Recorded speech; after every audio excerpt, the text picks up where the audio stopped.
Tuhan, bukalah bibirku, agar mulutku memberitakan kemuliaan-Mu. Ya Allah, ingatlah aku sesuai dengan anugerah-Mu. Tuhan, dengarkanlah aku sesuai dengan pertolongan-Mu yang penuh dengan kesetiaan. Kemuliaan bagi Bapa dan Anak dan Roh Kudus, seperti pada permulaan, sekarang dan dari kekal hingga kekal. Amin. Haleluya.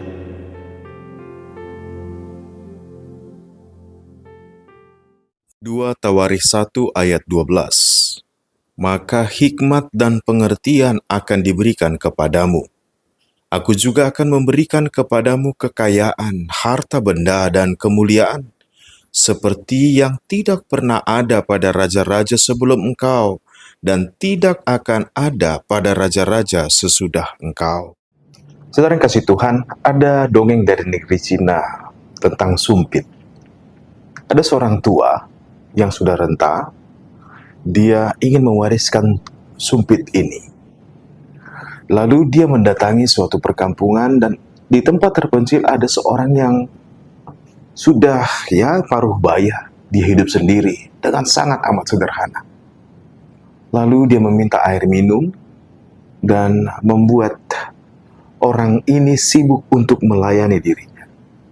Orang tua renta ini melihat kebaikan hati orang ini. Lalu dia berkata, karena kemiskinan orang ini dan kesederhanaannya, dia berkata, aku punya sumpit, yang jikalau aku sentuhkan ke meja, ke kursi, atau ke batu, dia akan menjadi emas. Mintalah. Apa yang harus kesentuh supaya engkau mengubah nasibmu dan kehidupanmu menjadi lebih baik. Dan orang parubaya ini mengatakan, kalau engkau menginginkan kehidupanku menjadi lebih baik, berikanlah sumpitmu padaku. Aku tidak butuh emas, aku tidak butuh meja ini menjadi emas, karena aku menikmati hidupku dan aku bersuka cita karena ini. Tapi kalau engkau berbaik hati, berikanlah sumpitmu kepadaku, kapan aku butuhkan, aku bisa pergunakan. Bapak Ibu, saudara yang kasih Tuhan, benar sekali. Untuk apa kita menginginkan hal-hal yang sementara jikalau kita bisa, yang seharusnya kita miliki untuk kehidupan kita adalah memegang sumbernya.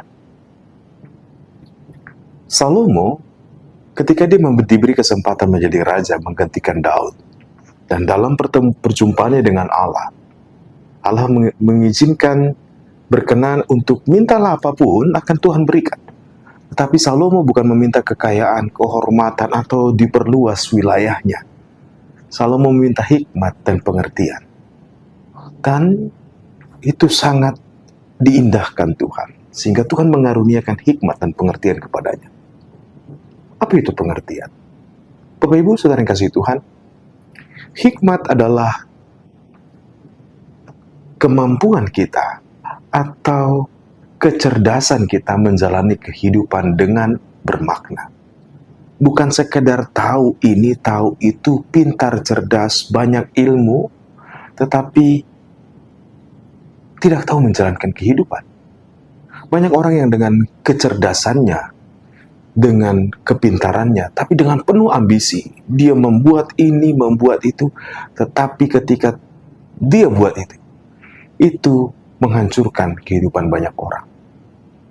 Mari kita ambil contoh. Jikalau ilmu pengetahuan dan teknologi awalnya adalah untuk membantu, mempermudah kehidupan manusia, tetapi kemudian mari kita lihat, orang yang tanpa hikmat, yang hanya menggunakan itu untuk kesenangan dirinya, atau orang yang mau mengambil keuntungan dari situ, dia akan membuat orang bergantung kepada produknya. Mari kita lihat.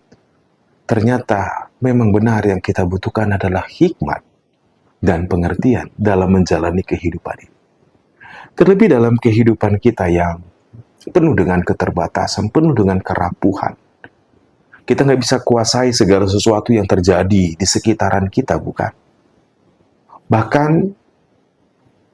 perasaan kita yang keluar dari diri kita menyikapi apa yang terjadi, terkadang juga itu menambah kesusahan bagi kita. Kalau tanpa hikmat dan pengertian. Sehingga ketika Salomo meminta hikmat dan pengertian itu bersumber kepada Tuhan. Sehingga dia memilih untuk takut akan Tuhan, dan takut akan Tuhan adalah sumber dari segala pengetahuan. Bapak Ibu saudara yang kasih Tuhan, dunia punya hikmat. Dan saya pikir Anda juga tahu, hikmat dunia atau ilmu menurut dunia itu adalah keuntungan, berpusat pada diri sendiri, dominasi, berpusat pada diri sendiri, kenikmatan, kesenangan yang juga berpusat pada keinginan diri sendiri. Tetapi hikmat yang dari surga, hikmat Tuhan, yang dikaruniakan Tuhan adalah untuk merangkai kehidupan tetap dalam kebaikan, tetap dalam kebenaran. Dan itulah yang diminta oleh Salomo. Saudara kasih Tuhan, karena permintaannya itu, Tuhan memberikan, mengaruniakan yang diminta Salomo, hikmat dan pengertian. Dan dampak dari itu, ternyata Tuhan beri lebih, yaitu kekayaan, kehormatan, dan seterusnya. Saudara kasih Tuhan, dengan hikmat dan pengertian, kita akan mampu meraih banyak hal. Tetapi untuk memperoleh hikmat, kita butuh hati yang takut akan Tuhan. Artinya, biarlah hidupmu tetap berpusat kepada Kristus. Dan jangan kita lupakan juga bahwa Kristus adalah kepenuhan segala sesuatu. Dan di dalam Kristus kita tahu bahwa Kristus adalah hikmat Allah itu sendiri.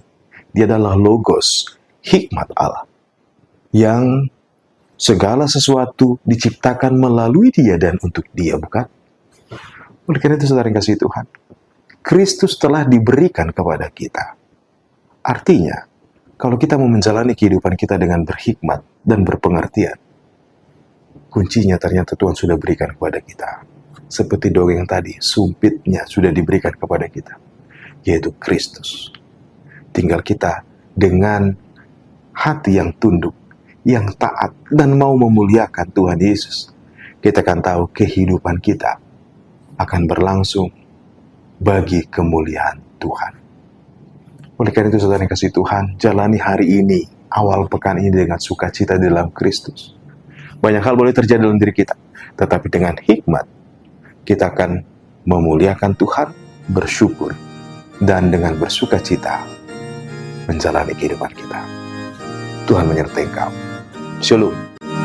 Yesus lehana torangan habis